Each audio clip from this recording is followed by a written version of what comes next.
You're listening to PetLifeRadio.com. Welcome to Animal Rights on Pet Life Radio. This is your host, Tim Link, and I'm so glad you're joining us today. My special guest today is founder and president of Pinups for Pitbulls. Deirdre, Little Darling Franklin, is going to be joining us today. We'll be discussing the book, Little Darling's Pinups for Pitbulls, a celebration of America's most lovable dogs. We'll also talk about her rescue efforts and everything she does, all the great work she does in giving exposure to supporting the animals and supporting those pit bulls. So it's going to be a fun show, exciting show, and I'm anxious to get started with it. So we're going to come right back after these commercial breaks. You're listening to Animal Rights on Pet Life Radio. Sit. Stay. We'll be right back after a short pause. Well, 4 to be exact. People say less is more. At Red Barn, we think less is better. It's what you won't find that sets our natural premium pet food apart. No byproducts, no corn or soy, no fillers. Just the natural ingredients your pets need to live the healthy life they deserve. Look at the label. We want you to. Red Barn Naturals Pet Food. Simply the best. Find it in your local pet specialty store. Try our grain-free rolled food. It's protein-packed with less risk of food sensitivity. Let's talk pets on PetLifeRadio.com. Welcome back. Welcome back to Animal Rights on Pet Life Radio. It's your host, Tim Link.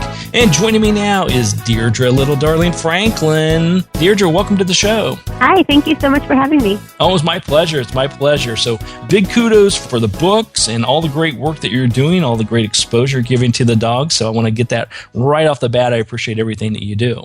Thank you so much. Yeah. So tell us a little bit about the book, Little Darling's Pinups for Pitbulls. The book came out on Overlook Press, and the book is a compilation of about 10 years of calendars that I've made, pinup calendars, which have been used to help educate the public about dogs and the laws affecting them. And it also contains a little bit of my backstory from when I worked at post-Hurricane Katrina with the HSUS and in defense of animals. And it has some fun facts about dogs, a little bit of myth-busting from some of the things that people believe about pit bull-type dogs. And then it has a section on resources and things like that so that people can be better advocates for the dogs. There you go. Now, let's start with the calendars. What brought about the calendars? Was it for exposure, for revenue, for a little bit of everything? How did those come about? And then what gave you the bright idea of, hey, we got all kinds of great photos and articles and all kinds of wonderful stuff that we can put in a book? Well, 2005, I had a dog named Carla Lou, and I was learning about breed-specific legislation, which are laws that affect certain kinds of dogs, especially pit bulls and some other large breed dogs.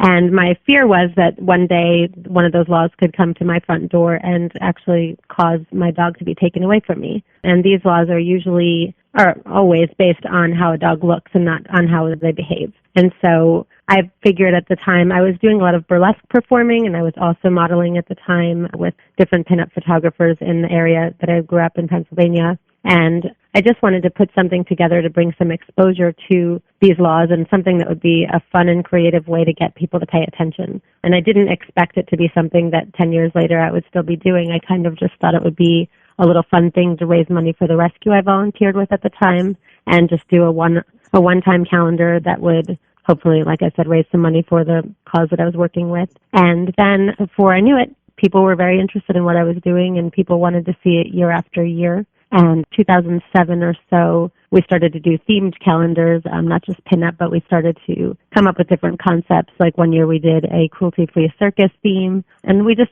played around with it and just kind of tried to find new ways to get people to notice this cause without necessarily, bumming them out with just information. But we wanted people to feel inspired and excited about the cause. And now we're in I believe our 11th calendar, and we put out a model call every year. So right now people can apply to have their dog in the calendar or to model with their own dog. But we do this as a way to fundraise and also a way to bring exposure to our cause and mission.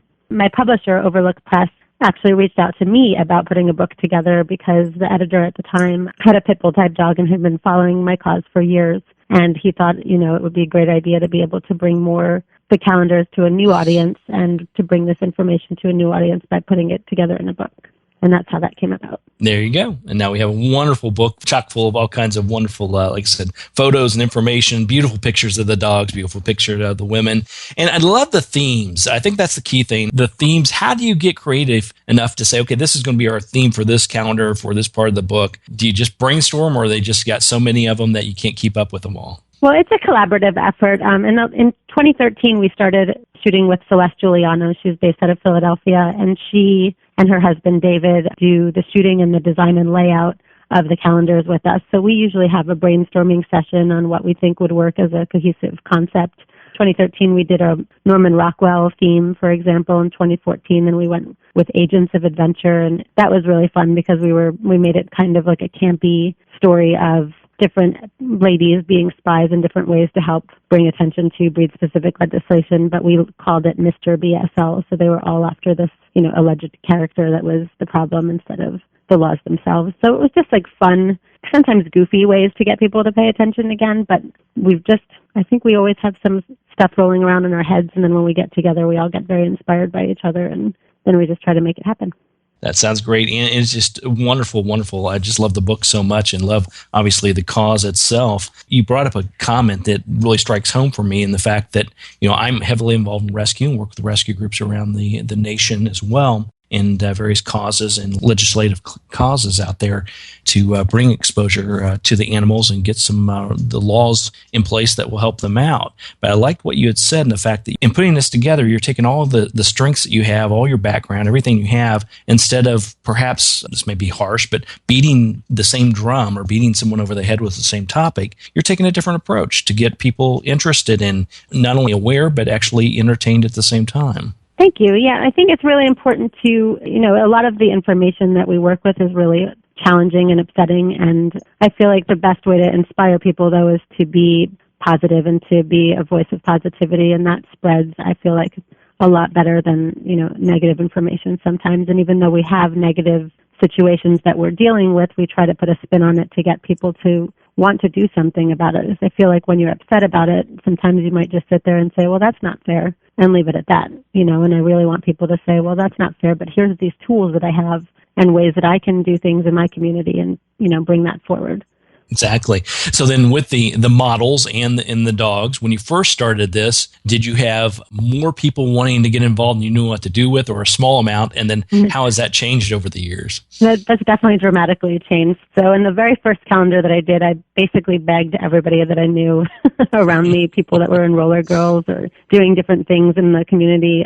And I, begged them to be a part of it and to take a chance on this calendar concept that I had. And I was working a day job doing foreclosure mitigation and credit counseling. And I asked my office to let me, put up a white wall in there and let us shoot this calendar with all these rescue dogs that I was working with at the rescue in New Jersey at the time. And so that was very different from how we do things now. Now, a couple of years ago, I think we had almost 800 people apply to be in the calendar. And the year after that, it's just been grown exponentially, which has been amazing. So it went from being, 5 or 10 people that I begged to be in it to people, coming out of the woodwork from all over the world that want to be a part of it. So it's pretty amazing how that's shifted over a decade plus. And one of the fun things about the 2016 calendar that we did a theme called Traveling Against Discrimination. And this year we went with a vintage postcard concept, and we wanted it to be like, letters from wherever you're going across the country. And we used that as an opportunity to help bring light to states that ban breed-specific legislation. So, for instance, this month is Florida for March. And even though they have breed-specific legislation in 3 different parts of Florida, the state itself bans BSL. So it was a way to educate again, but a way to do it in a fun way. So we have a pinup picking oranges with her pit bull on a ladder, and so we try to make it as fun and informative at the same time as we can. But this was a really fun one, more than usual, I think. Yeah, absolutely. All right. Well, we're going to take a quick commercial break, come back to talk to Deirdre, little Darlene Franklin, about the book Pinups for Pitbulls, a celebration of America's most lovable dogs. I also want to talk to Deirdre about how this all grew from this little project to what it is today, and how the best way people can help out. So more exciting times ahead. Everybody just hang tight. You're listening to Animal Rights on Pet Life Radio. Sit. Stay. We'll be right back after a short pause. Well, 4 to be exact. Hi, this is Tim Link, animal communicator and pet expert and host of Animal Rights on Pet Life Radio. Have you ever wanted to know what your pet is really thinking? Do you want to find out if they truly understand what you're trying to tell them? Ever wish you could build a better understanding and closer relationship with your pet? Well, now you can.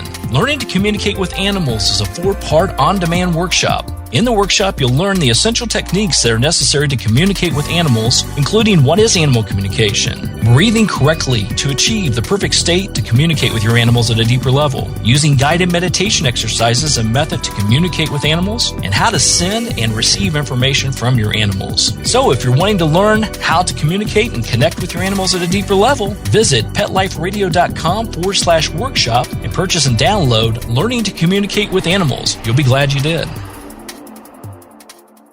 Franklin is part beagle and part yellow lab. He was rescued in 2010 from the streets of Los Angeles. Somebody threw him out of a car and shattered his leg. He was malnourished and emaciated. He was also shedding excessively. The vet bills, the prescriptions, became increasingly expensive. And he wasn't eating. That led me to look for other food sources for Franklin, including a raw dog food diet. I found the entire recipe, which incorporated raw meat, eggs, rice, Dinovite, and Lico Chops, his omega-3 supplement, on Dinovite.com. DINOVITE.com. 859-428-1000. Now he's thriving. He's shedding much less.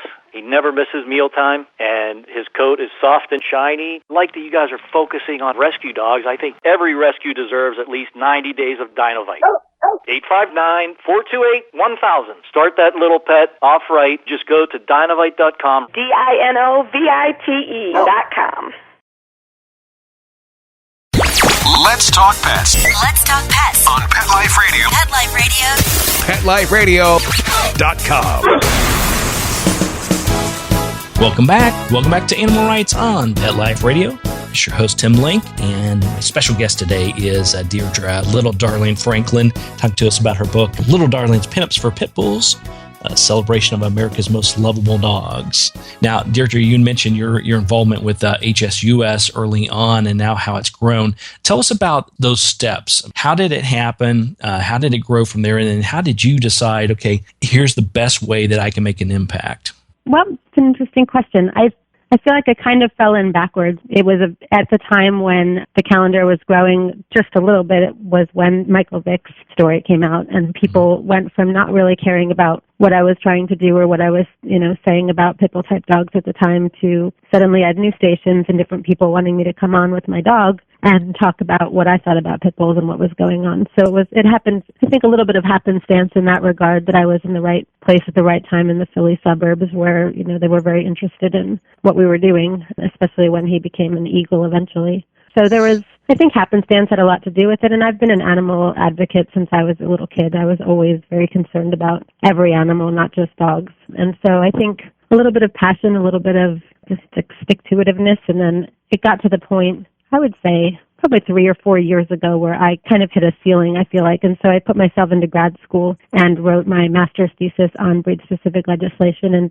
worked to see if there was ever a time where that actually made sense to have BSL. And so I think that helped kind of open a new door and a new chapter in Pinups for Pitbulls, because now I had people, in the legislative side of things who were interested in what I had to say and what my thesis had to say. And so that, I think, kind of expanded things and moved things in a new direction. And at the time, that's when I was also being published with Overlook Press. And so I think it's been incremental, but I think happenstance has something to do with it as well. And just staying on and not giving up on the cause and not giving up on dogs had a lot to do with it as well.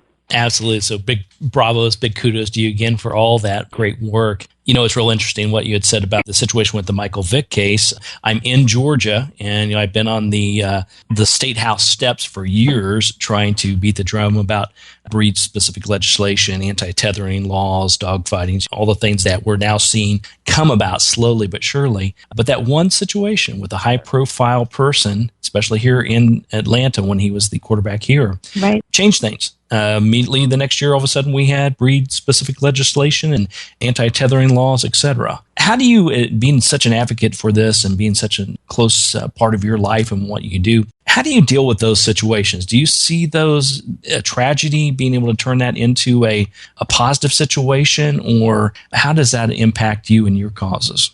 Yes, I mean, I think as a human being, I can't help but be affected by the tragedy, and sometimes I have to actually take myself off of social media for a few days or take myself out of certain equations so that I can regroup and be the best voice that I can be, and I think self-care is a big part of it, and I'm super grateful for what you're doing in Georgia, since Georgia is one state that, does have some serious issues in a lot of the rural areas as well as in Atlanta and places like that. So I think everybody just doing their part and, working together, I think it's, as cliche as it sounds, it really is imperative to moving things forward. And when we realize that we have a collective voice and we can do a lot more when we work together, I think that makes a big change for the better. And when the Michael Vick situation happened, that was one of the moments where there was, I think a tide change in the way that people worked together and realized that, hey, I'm in this city and you're in that city and we're working towards the same thing. What can we do, on a bigger scale to make our voices heard? And like Facebook, for example, we have over 500,000 followers now on Facebook alone, and that's mind-blowing to me every day that there's 500,000 people that care about, dogs in general, let alone, pit bulls. And, when people think that nobody cares about them or that they're the most hard-up dog that there ever was, and, you can look at it that way and say, well, here's 533,000 people that disagree with you, and it's pretty amazing to see. I think it's really about perspective. I guess in the end, it's what you wake up, deciding that you're going to do that day and what you're going to tolerate and how you're going to bring things to light. And every day I do, what I can. And some days I just have to turn off and hide, in the group. And I think that's really important also, is that it can be very, very upsetting some days. Yeah, I think you're absolutely right. It's a very fine line, and you have to figure out how you can make your impact, how you can be part of it all to get the cause out there, to get the word out there, to get the laws into place. But you're right. It's very tough, and you see with a lot of people that work in animal advocacy or rescue organizations, they face a lot of burnout. They do, and I think the biggest issue with that is a lot of people face it and, are burning out but don't address it or don't call each other out on it when they need a break. And I think that's when, it can be detrimental. You see these sanctuaries, for example, that start out being, well-meaning and then ending up becoming hoarder cases on the news. There's that fine line is really important in making sure that, you're not taking on more than you can and doing what you can. And I think at the end of the day, I just like to look into my dog's eyes and know that that's one more day that he's safe and that, that we can keep things going. And I think that's what motivates me at the end of the day. Yep. It's always our dogs, always our animals it comes back to keep us and he's ironically rolling his eyes and sighing at me right now for being on the phone. He's like, yeah. I've heard this before. Give me my kibbles. Let's go. Well, let's talk real quick about the pit bull aspect of it. Over the years, how have you seen that going? Is it better than it used to be, worse than it used to be, on par with where it needs to be? Obviously, it's not where it needs to be, but how do you see that happening with just that particular breed? I think it is improving exponentially, especially from the days that I got started. When I adopted Carla Lou, it was the mid-1990s. I was a teenager still, and I volunteered for a shelter where pit bulls weren't even allowed to be adopted out. They were just euthanized if they came in. And years later, I was able to get that shelter to turn around and change their policy, which was awesome in itself, just for a little bit of full circle advocacy. But when I first started, people really, overall, there were not that many people that I knew that had anything positive to say about pit bulls. And these days, we have a really large presence, and a lot of people have pit bull type dogs, and a lot of great people have pit bull type dogs and are talking about them and are, sharing them in their communities and just showing people that they're just dogs. And that's really what we want people to understand at the end of the day, is they need the same things that any other dog needs, and they're not different. They're not, they're not these magical, well, they're magical to me, but, that some people really have a really serious perspective about them that's negative. And most of the time those people have never met a pit bull type dog, or they've met them in a really, unique situation, which, maybe they had a negative situation of a roaming dog or a chained dog. And, we try to help people understand that that is a totally different situation than a dog that's living in the home and living, getting to sit on the couch and hang out with everybody and be a part of things. And so we try to help people understand the difference between how somebody might treat a resident dog that lives in the yard. Especially with you working with anti-tethering, you understand that, most of the situations where dog bites or fatalities occur are dogs that are living on chains or dogs that are roaming. They're not family pets. They're not dogs that are just randomly turning on people. They're dogs that have been abused or, put into these really difficult situations. And it's our job, again, to make sure that we never set up our dogs to fail.